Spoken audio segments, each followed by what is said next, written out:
Salut à tous les amis, j'espère que vous vous portez bien, j'espère que ça va chez vous. Alors, ce matin, j'ai fait un vlog là où je suis allé visiter le mémorial de Malcolm X. C'est-à-dire, vous savez, Omaha est la ville qui a vu naître Malcolm X en fait. Et du coup, moi, en tant que vlogueur et créateur de contenu, je me suis dit, bon, il fallait quand même que j'aille faire un espèce de reportage là-bas, histoire un peu de regarder, retracer un peu la vie de de Malcolm X, autant pour moi. Et du coup, je suis parti, j'ai fait une émission là-bas avec une dame qui va apparaître dans la chaîne dans peu de temps. Et en fait, quand j'ai fait cette interview avec la dame et qu'on a visité le musée et tout ce qui va avec, et qu'on a retracé un tant soit peu l'histoire de Malcolm X, quand je regarde comment est-ce que les choses se sont passées, et quand j'ai vu dans l'état auquel la fondation, les locaux dans lesquels il travaille, j'étais juste dégoûté en fait. J'étais dégoûté. Pourquoi? J'étais dégoûté par rapport au fait que je réalise en fait, nous les Noirs, on ne sait pas, on ne sait pas valoriser les gens qui font des choses dans notre communauté en fait. Et ça c'est quand je parle comme ça, je parle de tous les Noirs en général, Noirs américains, africains, etc. C'est-à-dire que on ne prend pas la peine de valoriser assez ceux qui font des choses dans notre communauté, et c'est bien dommage. C'est-à-dire, quand je suis parti dans le local et que j'ai fait le vlog dans le local, je peux voir combien de fois les gens qui travaillent là-bas travaillent dans des conditions difficiles. En fait, j'avais l'impression d'être en Afrique, mais tout en étant aux États-Unis, en fait. C'est-à-dire, les conditions dans lesquelles ces personnes-là travaillent, ce sont des conditions difficiles, en fait. Et du coup, on ne parle pas d'un simple individu, en fait, mais on parle de Malcolm X.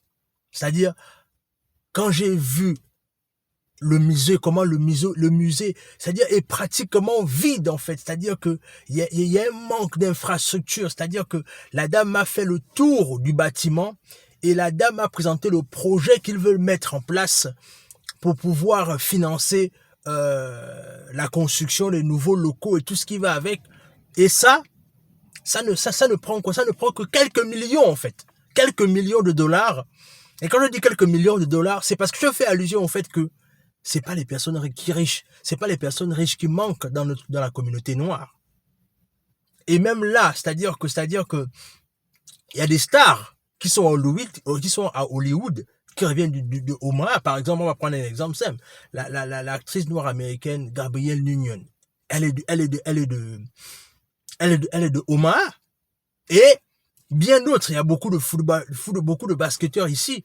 Mais le problème, c'est que un grand nom comme Malcolm X, il n'a pas un mémorial digne de son nom, en fait.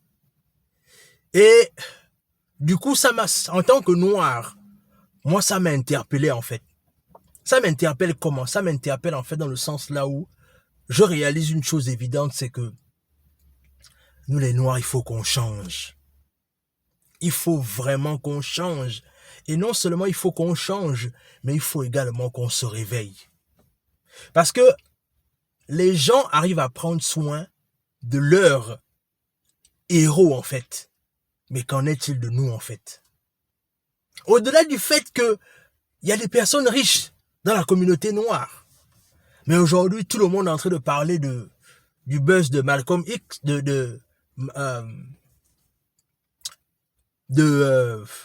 le mot m'échappe même un peu, c'est le buzz sur Will Smith, alors qu'il y a des vrais problèmes qui sont dans notre communauté, en fait. La communauté noire a des vrais problèmes. Et là, le sujet que je mets en exergue là, c'est un problème historique, en fait. Qu'en est-il de l'héritage de Malcolm X aujourd'hui, en fait?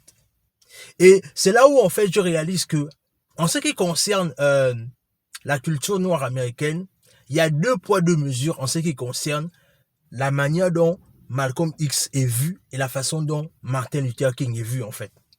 C'est-à-dire, Martin Luther King a un jour spécial ici qu'on célèbre aux États-Unis, en fait.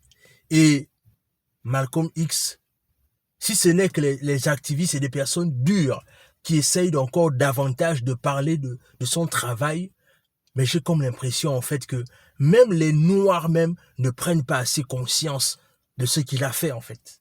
Ou du moins, certains Noirs ne prennent pas assez conscience de ce qu'il a fait. Et comme je vous disais, quand je suis allé là-bas, quand j'ai vu le local, comment est-ce que c'est vide avec tout ce qu'il a apporté en ce qui concerne l'avancée de la cause noire aux États-Unis, je comprends que on a vraiment encore du mal à célébrer nos leaders, quoi. Et ça se voit partout. Même en Afrique, c'est la même chose. C'est-à-dire que même en Afrique, on revoit toujours les mêmes choses, en fait. On a du mal à redonner la valeur que les Noirs devaient avoir, les Africains devaient avoir. Et c'est pareil partout. Et c'est là où souvent, quand je parle de malédiction, les gens pensent que je fais un peu dans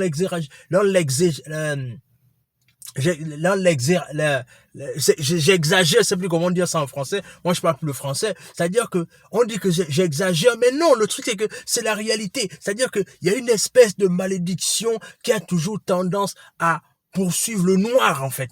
Et ça, peu importe là où il se trouve. Et vraiment, j'ai été juste dégoûté quand j'ai vu ça, quoi. Mais bref, ce que je vais faire, c'est que je vais faire le montage et je vais poster la vidéo dans peu de temps. Vous-même, vous allez constater les locaux, en fait. C'est-à-dire que vous-même, vous allez voir que par rapport... Et bien évidemment, je tiens à annoncer que c'est en anglais parce que on n'avait pas assez de temps de bloquer la dame. Parce qu'il faut savoir, c'est que la dame, elle nous faisait le tour, mais tout en expliquant l'histoire de Martin Luther King. Et du coup, on ne voulait pas à chaque fois la bloquer pour d'abord traduire et la bloquer à chaque fois. Donc, du coup, ceux qui sont intéressés à cette interview, je tiens déjà à rappeler que ce sera une interview en anglais. Donc, voilà quoi. Donc, c'est un peu ça. Dans tous les cas, les amis, abonnez-vous à la chaîne, partagez la vidéo autour de vous, laissez un like, laissez un commentaire. Et sur ce, on se dit à la prochaine.